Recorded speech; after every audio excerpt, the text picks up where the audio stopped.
Hi, I'm criminal defense attorney Sean F. Matian, and I wanted to personally thank you for watching this video about DUIs and for visiting my website, lalawlawyer.com. If you ever have additional questions, please feel free to call my office at 844-40-LA-LAW. Being a defense attorney, I constantly get asked this question from friends and family. Sean, what do I do if I'm driving a car and I've been drinking that night and I get pulled over by the police? Well, if you're over the age of 21, you're driving in California, and you're not on probation for any crimes, the following synopsis of DUI rights apply to you. Every case is different, and this is not intended to be specific legal advice, but just general legal information. So, let's jump into it. You're operating a motor vehicle, you've consumed alcohol, and you hear the sirens. You're getting pulled over. It's a nerve-wracking situation, I understand, but you're gonna have to keep your wits about you. So when you hear those sirens, just take a deep breath and try to relax. Now the first thing you're gonna do when you hear those sirens is you're gonna pull over as quickly as you can and as safely as you can. Now that you're pulled over and hopefully relaxed, you're gonna have to be on guard. The officer is gonna approach your vehicle and the DUI investigation is gonna undoubtedly start. The officer is going to approach your vehicle, and the very first question he's going to ask is going to be a question that is going to hopefully for him assist him in making his case. That question is this: do you know why I pulled you over? That is not a genuine question. The officer could care less what your thoughts are on why he pulled you over. The reason why he's asking you that question is because he's hoping you make an admission, which would in turn help him make his case. The officer is hoping you say, "Why, yes, officer, I do know why you pulled me over. I was speeding, or swerving, or I changed lanes without signaling." Don't make any admissions. Don't help the officer make his case. When the officer asks you that question, politely tell the officer, "No, I don't know why you pulled me over." The second question you're going to have to be very aware of, which most people fail at this part, is when the officer asks you this: "Have you consumed any alcohol tonight?" You have a right, everybody has a right, against self-incrimination. So why on earth would you incriminate yourself? By admitting to consuming any alcohol, you're not only making an admission that will absolutely be used against you in the officer's police report, but you are also allowing the officer to initiate a full DUI investigation by admitting you consumed alcohol and you are operating a motor vehicle. So don't make any admissions. Don't admit to consuming alcohol. The next major step in a DUI investigation is when an officer will ask you to partake in field sobriety tests, or what we attorneys call FSTs. FSTs are a variety of tests that are meant to test your physical and mental being during the course of a DUI investigation. The officer will ask you to partake in these physical and mental tests in an effort to assist him in making a determination of whether or not you are under the influence of alcohol. There are 3 standardized tests an officer will make you do. The first is a nystagmus test. The second is a walk-and turn test. And the third is a one-legged stand test. Make no mistake about it, these tests are absolutely ridiculous. They are completely flawed and they are subjective. An officer will ask you to step out of your vehicle in the middle of the night, which is typically when most DUI pullovers occur, while you have cars flying by you, you're probably tired, and he'll ask you to do these ridiculous physical exams while giving you quick instructions, usually in a very impolite way. These tests are designed for you to fail. If an officer asks you to take field sobriety tests, he's already made the determination that you are drunk.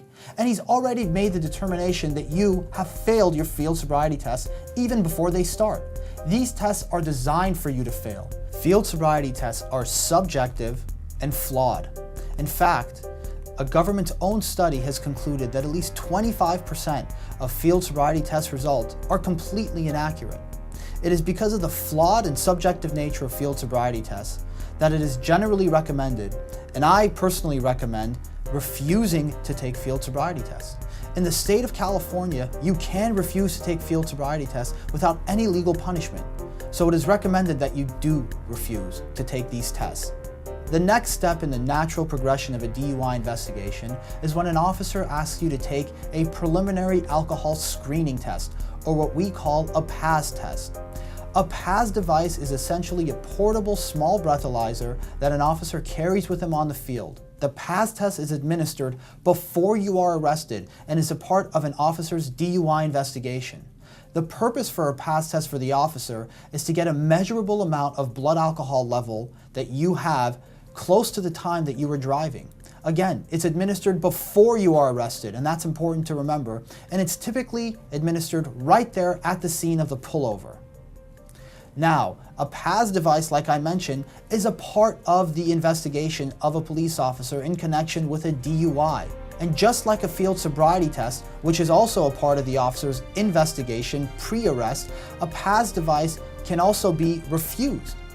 In the state of California, you can refuse to take a PAS test without facing any legal punishment for it. And it is recommended that you do refuse to take a PAS test. Why give the government any scientific evidence that you have consumed any alcohol close to the time you were driving a motor vehicle? It is therefore generally recommended that you do refuse a PAS test, and I personally recommend that you do refuse to take a PAS test. At this point, the officer has to make a determination of whether or not he has enough evidence to arrest you for a DUI.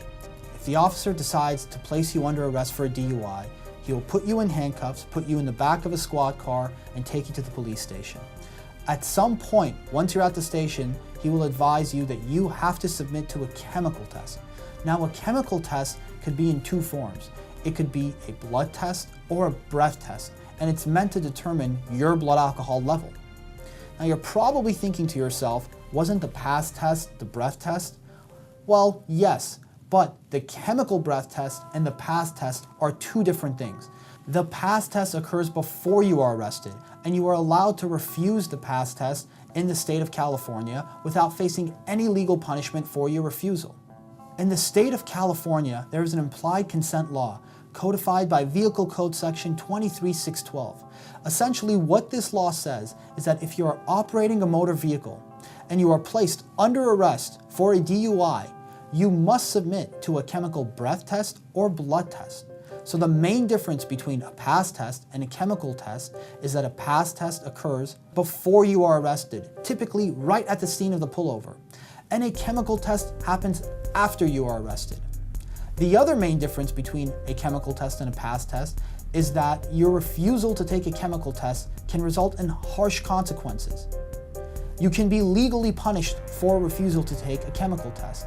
The punishments include jail time, higher fees, a year-long suspension of your driver's license, and an extended alcohol program.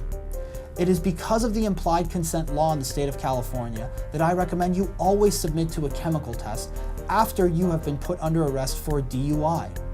Now, which test do you take? The blood test or the breath test?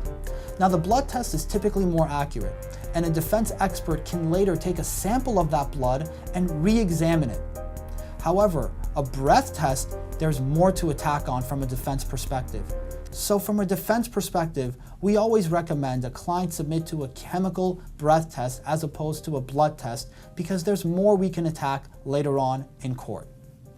Well, that completes it. We have now gone over your rights and a general synopsis of a DUI investigation. Now, it's important to note, drinking and driving is extremely dangerous, and you should never drink and drive. Let's go over a quick recap of what we've learned. Number 1, pull over safely and quickly. Number 2, if a police officer ever asks you, "Do you know why I pulled you over?" never make any admissions. Number 3, when a police officer asks you if you've consumed any alcohol, don't incriminate yourself. Don't make any admissions. Number 4, you are allowed to refuse a preliminary alcohol screening test in the state of California without facing any legal punishment. Number 5, you are allowed to refuse a field sobriety test in the state of California without facing any legal punishment. Number 6, if an officer places you under arrest for a DUI, you must submit to a chemical test, and it is recommended that you do because if you refuse, the penalties could be severe. And number 7, you have a right to an attorney, so make sure to use it. Now that we've gone over this synopsis, I hope you found this information useful. If you ever want more general advice, you could visit us on the web at lalawlawyer.com. And always feel free to call me at 844-40-LA-LAW and find out how we could help you in your case. Thank you.